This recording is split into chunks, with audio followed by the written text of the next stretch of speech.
Good morning, Solid Steppers. This is Miss Ward coming to you from South Florida, dark 30, per usual, headed to the gym.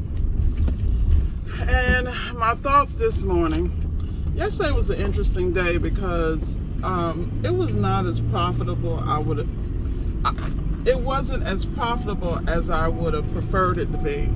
And the reason being is because I had to make some gut decisions. Like one customer, we were working on an LG and we did some testing on it and it had a leak in the interior loops, the Yoder loops. So it was interesting. It was very interesting. So it was really not salvageable.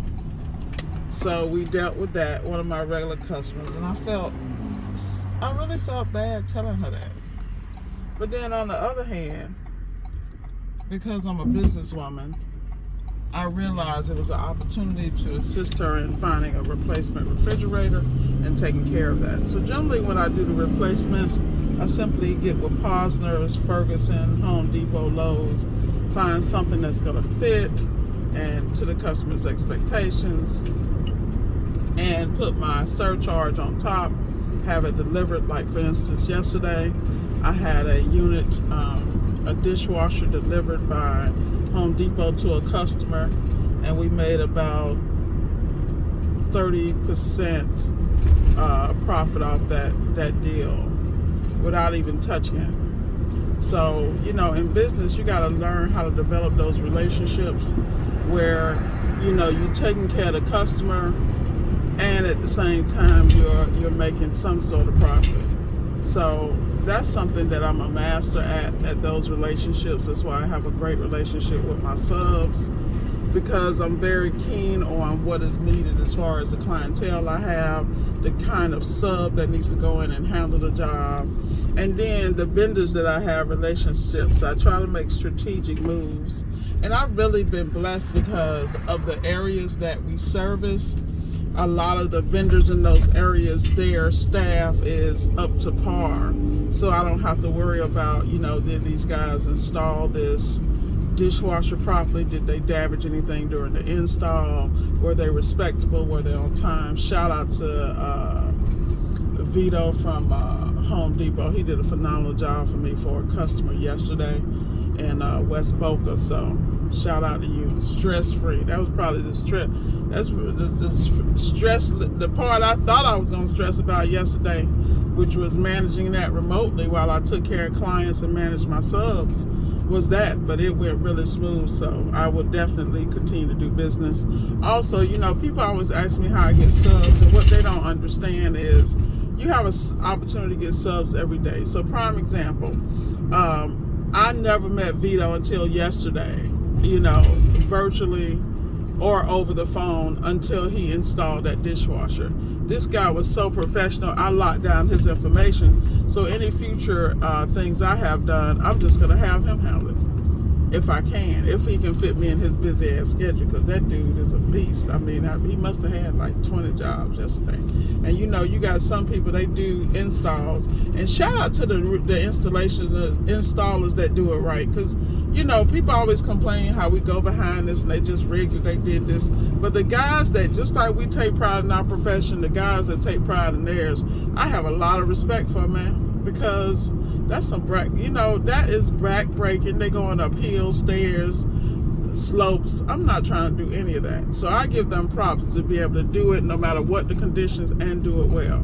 I mean, you got to realize those guys are going into some situations where they're still building, they're doing the finishing touches on homes, or they rigged something when they built the home. Welcome to South Florida, because they will definitely throw some Chinese wall up on your ass and some PEX plumbing quick and ruin your life, But at the end of the day, it's how you approach it and what you use to get it done. So anyway, that was a great thing. But I had some jobs I had to do refunds on, because in clear conscience, I couldn't keep a deposit if we can't repair it. I can't, if the repair is constantly being a problem. Like yesterday, I had a customer that had a repair 2 years ago, and I gave her a full deposit. Why? Number one, she's a great customer. Number two, it's the right thing to do in my business.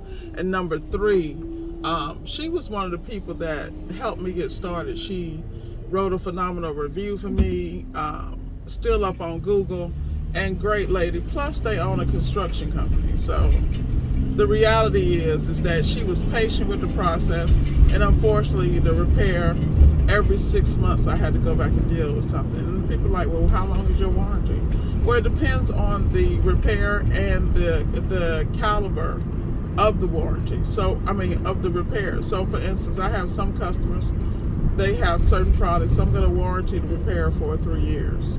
I have customers that pay for an extended 5-year warranty. Like, that's how I operate, because I'm just a businesswoman, that in my mind. Now, I know people who do 90 days, 30 days, all that stuff, because we all know the parts is on the okie doke. We already know the new appliances, are challenged. I had another word, but I don't know if I wanted to really say that about people's about their equipment. But you know how it is, man. I tell people all the time, like I saw a 1996 built-in KitchenAid. I wanted to take it with me. That thing was so well built. Oh my God. There was a problem where the gaskets weren't sealing, and then, so I made sure he pulled out my steamer and, got them pliable and at a point where they would hopefully not allow air in and develop condensation and, what they call that, rib ice. I forgot what y'all call it, but that frosted ice. And so, and it was a great customer. Great customer. Oh, I like that guy. This guy's like 90 years old and still a player, man. Swagged out. I loved him. But the reality is, it was a great experience repairing the appliance in their home. The wife was wonderful also. I just saw a moth on my window. I can't stand bugs. That's the wrong thing to say in Florida. I'll probably see like every bug in the world. But the reality is y'all, you got to go to work every day. But, one thing I want to talk about is perfecting where you are. I see a lot of people trying to expand and add stuff, and you still can't, you can't be adding subs and adding other things to your business when you haven't mastered your COD process, billing, structure, routing, mounting,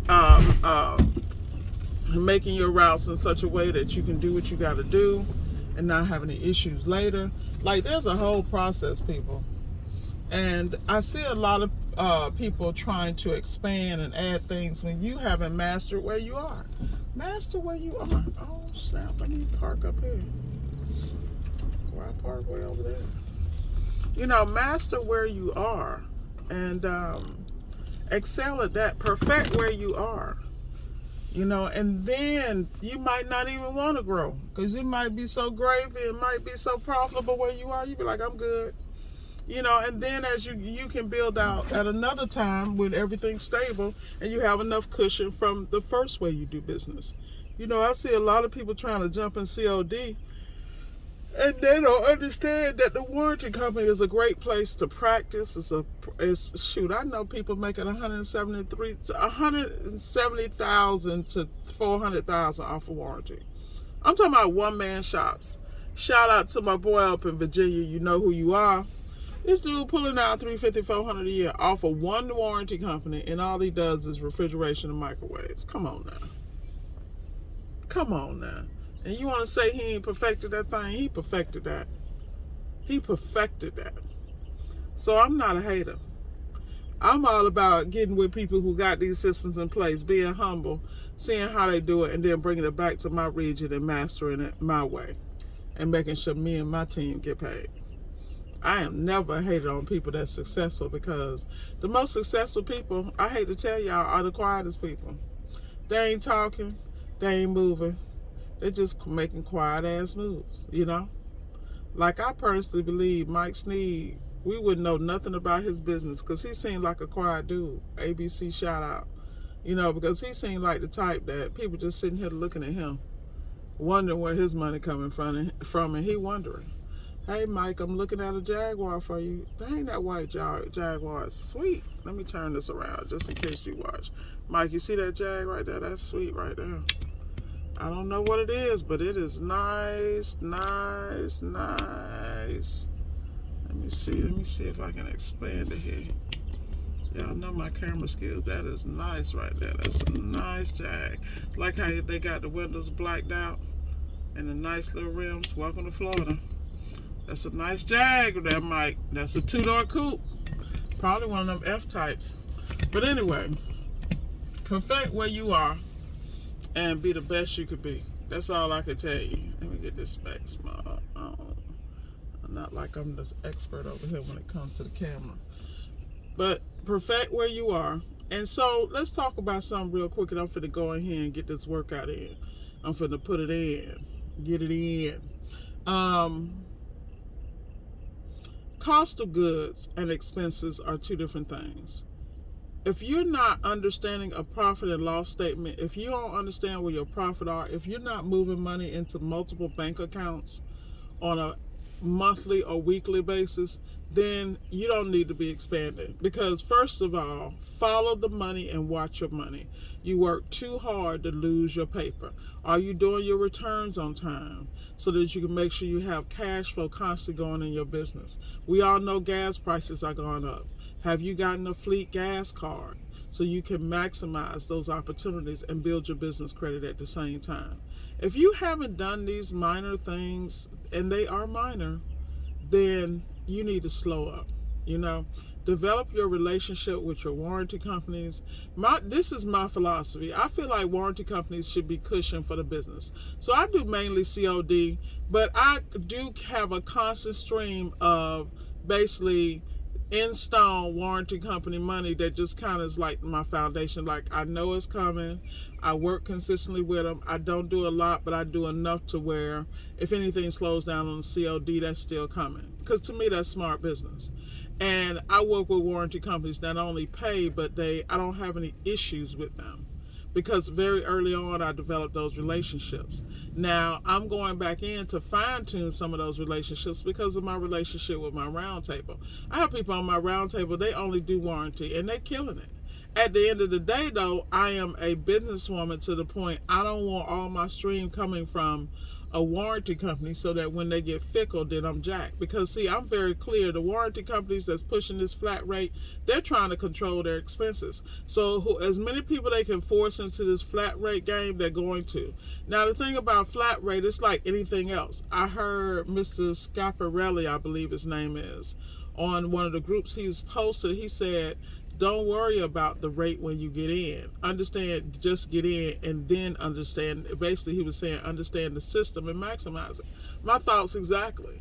Everybody want to negotiate on the front end when, first of all, you don't have the background, you don't have the credibility, and you really don't have a leg to stand on. So why are you negotiating with a $300 million a year giant? You have no ground.